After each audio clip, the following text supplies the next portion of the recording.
What's up, guys? It's time for the rating climb from 16 to 1800. Now, for this video, I'm going to actually show you some games that I already played against players in that range.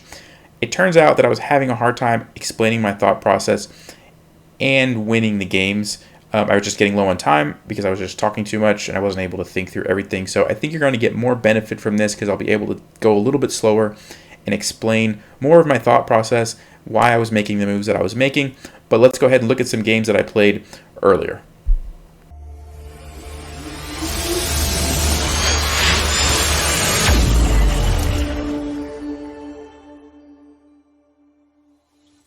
Alright, so the first game I was white against a 1662.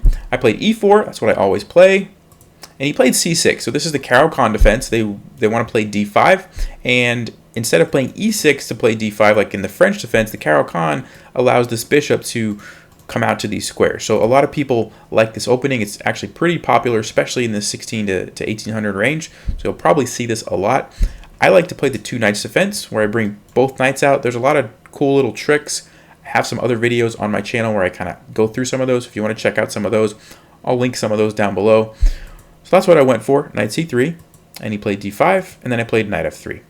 And there's a couple of moves that black can play in this position. Sometimes they capture and then try to bring these knights out and just leave the bishop back there. Sometimes they capture and play bishop f5 to attack your knight, and then I would go back to g3, chase it away, but that's not what this guy did. He played bishop g4, so he's trying to pin the knight to my queen.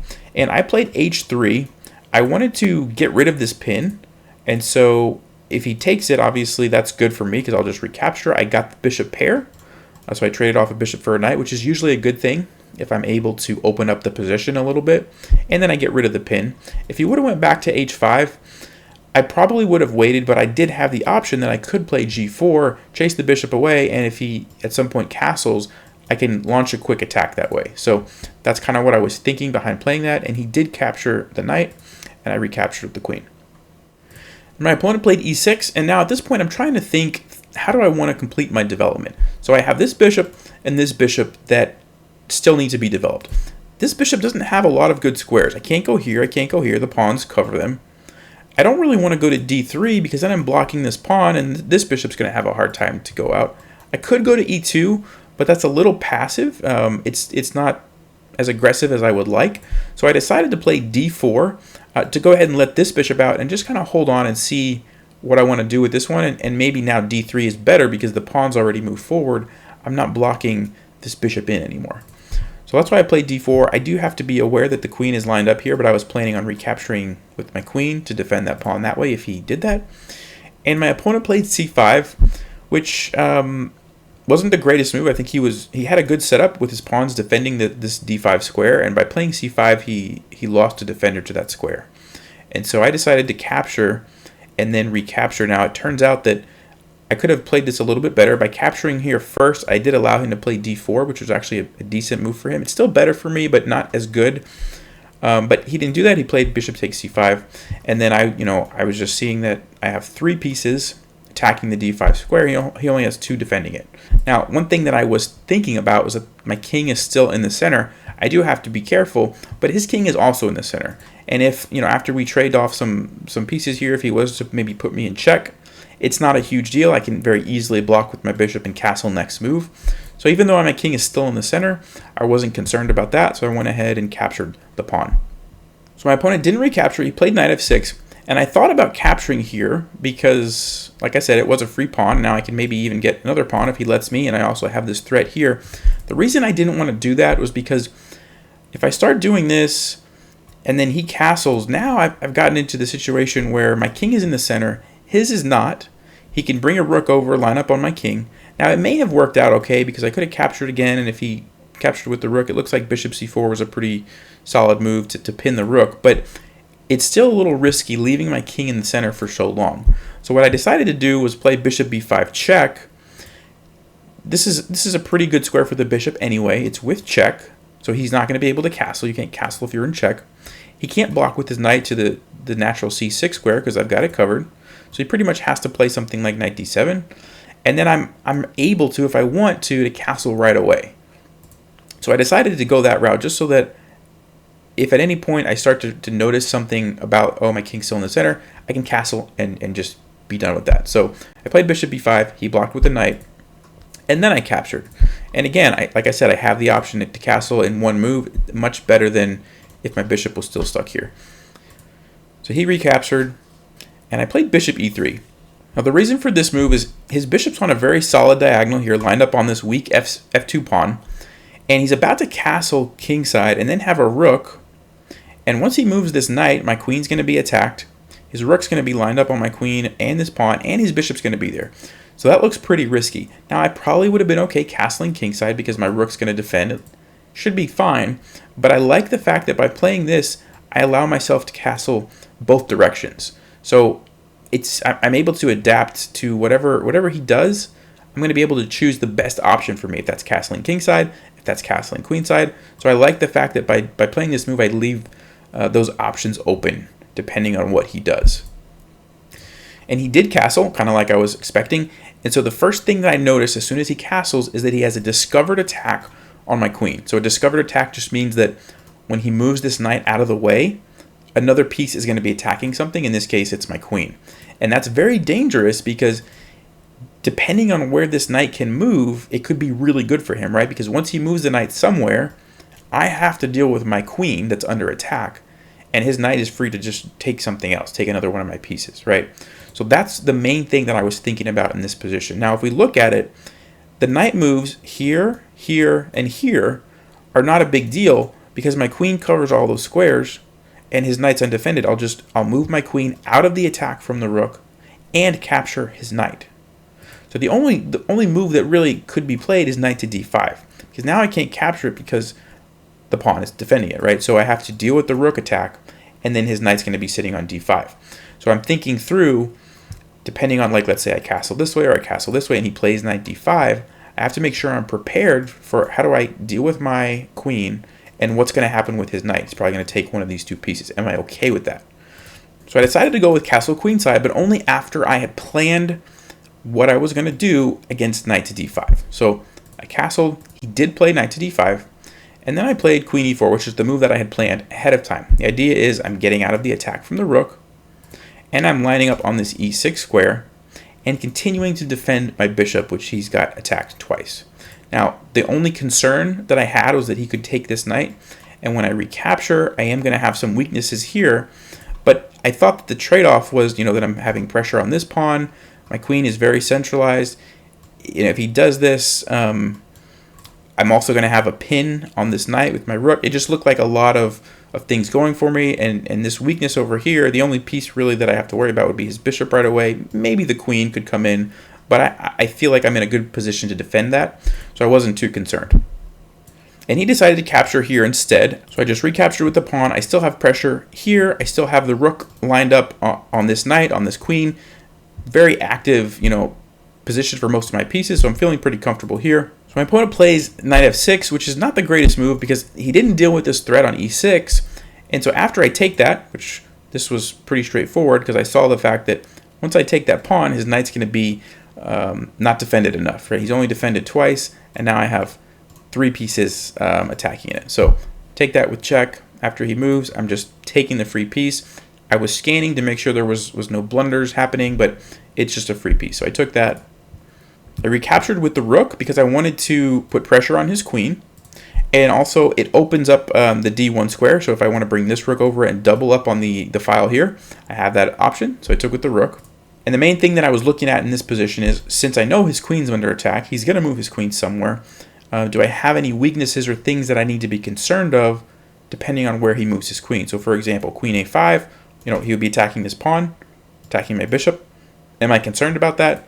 Not really, but I wanted to make sure I was looking at that. Another queen move is over here, just paying attention and being aware, what am I going to do if he does something like that? And so he did play queen h4, and I followed through with my plan of doubling up rooks on the file. So queen f2, now I'm just, I'm already ahead, I'm up a piece. And so really at this point, I'm just trying to be very careful that I don't make any big blunders. Okay, so big blunders, I'm talking about my queen, I'm talking about my king. I'm noticing this pawn is under attack, so maybe a move like rook c8, and I have to deal with checkmate. This pawn is also under attack, but it's defended. This pawn is also under attack. those are the things that I'm keeping an eye on just to make sure I don't make any big mistakes and throw the game. Because the game, I mean, you can see the bar, it's very much in the bag as long as I don't blow it. So I played rook d7. Putting a rook on the 7th rank usually is a good thing if you can do it. So that's what I did. And now he attacks my queen. So in this position, one of the main things that I'm thinking about is the back rank. Okay, so if you notice his king, it's on the back rank, and he's got both of his pawns in front of his king. What that means is if these rooks ever leave the back rank, I can probably bring a rook down, and guess what? It's going to be checkmate, right? Because his king can't go anywhere. He can't escape. So with that in mind, I noticed, I was just thinking through some tricks, and I found this move, rook to f7.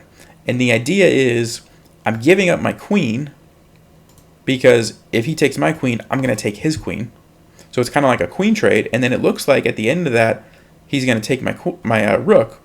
But actually, I have rook d8 check, like I talked about, because both of his rooks at that point would have left the back rank, and then it's game over. The only thing he could do is block with his rooks, and I just take them, and it's game over. So because I saw that, that's why I played rook f7. The other thing that he could try is if he takes this with his rook, well, then I can take his rook, so it's just a trade. And if he takes this with his queen, I can also just take, and it turns out to be just a big trade. And if you remember, when you're up material, which in this case I'm up a bishop, trading is good, right? You want to trade pieces, but not pawns. And so that's what I was basically forcing a trade by playing this move. So he did capture it, and then I captured, and captured. So we traded off all the pieces, went into this endgame up a piece.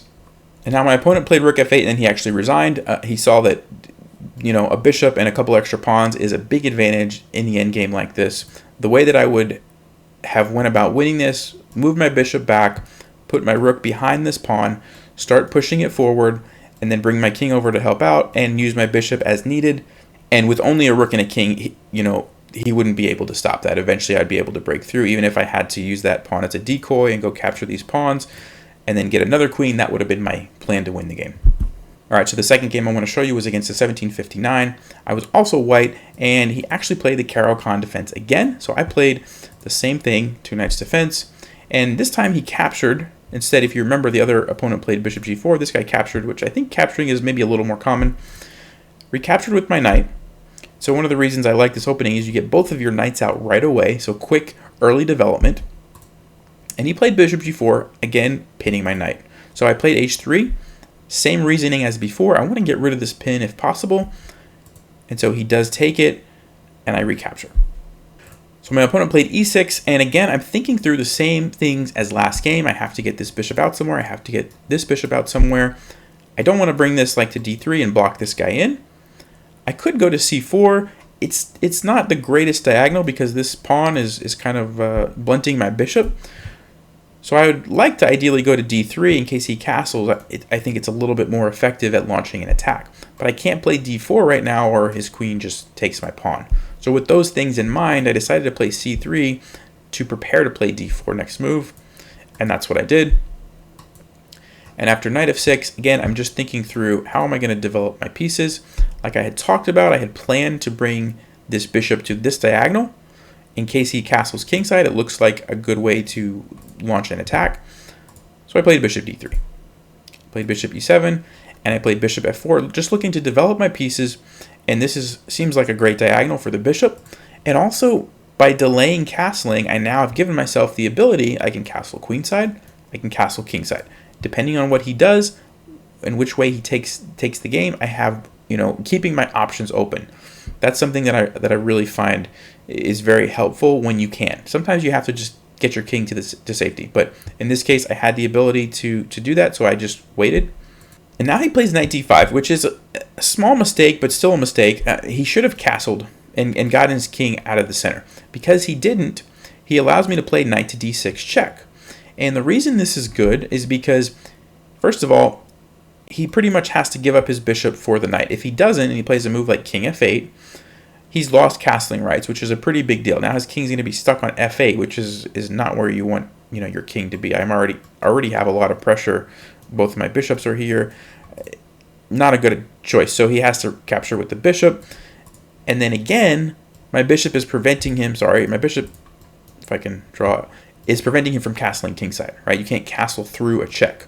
So that's a big problem for black in this position. A very natural looking move would be to castle kingside, and he can't do it because this bishop is here. So I like that. Also, the fact that I have both bishops and black has the 2 knights. Okay, this is the bishop pair, which can be very strong in an open position. And so this, even that alone, is usually kind of like being up a pawn if you have the bishop pair. So that's pretty strong. He plays knight here because he wants to castle. And I decided to play castle queenside, anticipating that he's probably going to castle kingside. And I like the fact that, my bishop is already lined up that way. And castling on opposite sides usually leads to an aggressive game where both players can kind of launch attacks, right? He can push these pawns to attack my king. I can push these pawns to attack his king. I like those kind of games, so I castled this way, anticipating that he was going to castle kingside. He plays knight f6, so he's lined up on the bishop. I have to deal with that. I decided to play bishop a3 because this seems like a very strong diagonal for the bishop. Again, after he castles, this is going to be most likely where I want my bishop as opposed to this diagonal. So that's why I played bishop to a3. And he did castle. And I followed through with my plan of launching an attack on the king side, right? I want to play g4, chase this knight away, and then this bishop becomes more effective. And I can think about maybe bringing the queen over and figuring out ways to get pressure on his king. So he played rook e8, and I did play g5, attacking the knight, just like I said, following through with my plan. Because everything is kind of defended, there's no reason to not do this. And he plays knight to d5, and I played h4. So continuing to push the pawns forward to get closer to his king. All right, so now he plays b5, and he's launching his own attack on the queen side. And so I played queen e4. I'm setting up checkmate. I wanted to make him deal with that threat. If he plays a move like g6, then he creates lots of weaknesses around his king, right? Like this pawn is controlling these squares, and when he moves it forward, all of a sudden, I have holes that I can take advantage of, right? And this bishop is going to eventually become very strong, even the queen. So I wanted to kind of see if he would do that. He did play knight f5 to block it that way instead. Now I made a small mistake. I brought this rook over, and my idea was I wanted to just prepare to push these pawns forward. So I figured this is where I want the rook. The reason that wasn't great is because if black plays b4 right now, my bishop is trapped. So I have to capture or capture with the pawn. And if I capture with the pawn, my bishop is going to be stuck over here. So I'd have to probably capture with the bishop. He would trade it off, and then he's going to be able to open up my king much easier than what I could have done. I should have played bishop c5, and then if he does that, I can recapture with the pawn, and my bishop is outside the pawn chain. I missed that, but my opponent missed it as well. He played a5, preparing to play it. Now it was obvious to me, after he played a5, that he wanted to play b4 and trap my bishop. So I did play bishop c5. I should have played that sooner anyway, but it turned out okay. And then he plays b4. So now I'm starting to think through, okay, am I concerned about this attack? Do I have my own attack over here that's going to be fast enough to get checkmate before my king gets into trouble? And my pawns are still, a couple moves away from where I want them to be. So because of that, I was thinking about how can I actually deal with this attack on my king.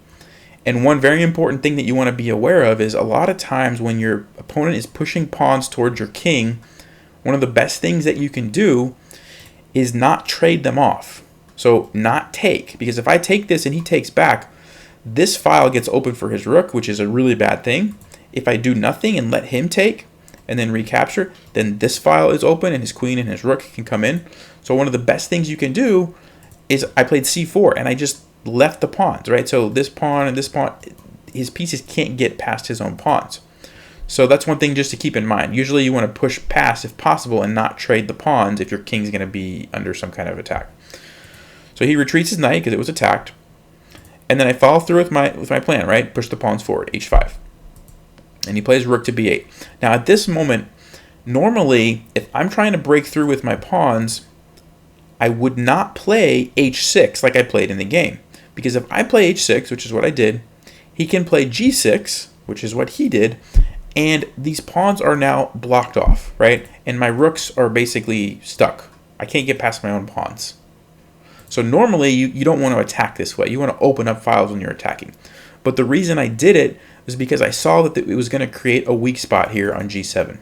And I also saw that my queen was in a very nice position to attack it right away. So because of that, I went for this idea, knowing that I was going to play queen e5 next. And this is checkmate on g7 if his knight wasn't defending it. But I'm already attacking his knight with my bishop. Now, if I take it right away, he can recapture with this knight, and then he's got to defend it again. But I could trade this knight off first, then capture the knight, then I have checkmate on g7. So that was my plan. That's why I went ahead and pushed this pawn and let him do this, because I knew that I was going to get a really hard to deal with threat on g7. So he played a4. I followed through with my plan, trading the knight off. He can't go back, or this is checkmate immediately. And if he takes it with the queen or the rook, I'm just taking the knight, and then next move, I'm going in for checkmate. So my opponent saw that, and he captured with his queen, basically just giving up the piece to save checkmate. So I traded the queens, and then just brought my bishop back. I just wanted to attack his rook, prepare to play this pawn forward. Usually if you can get your bishop protected by a pawn, where no pawns can attack it, so like in this case, no pawns are going to be able to attack my bishop, it's hard for him to deal with that. So that's what I did, just put that pawn forward, and this bishop is really just kind of controlling everything. So my opponent played b3. Now remember, when you don't want to get your king under attack, a lot of times it's good to just push by, not open up any files. So that's what I did here. He played e5. I just brought the rook over to put some pressure on that pawn. Knight came in. I'm just going to jump ahead here. I captured the free pawn, traded rooks. Trading is a good thing, so I was okay with that. I'm just kind of scanning for blunders. Captured on c6. And you can see, black's position at this point doesn't have a lot that he can do. The bishops are just really strong. This is why the bishop pair is very good in an open position. You can see how it just controls most of the board, right?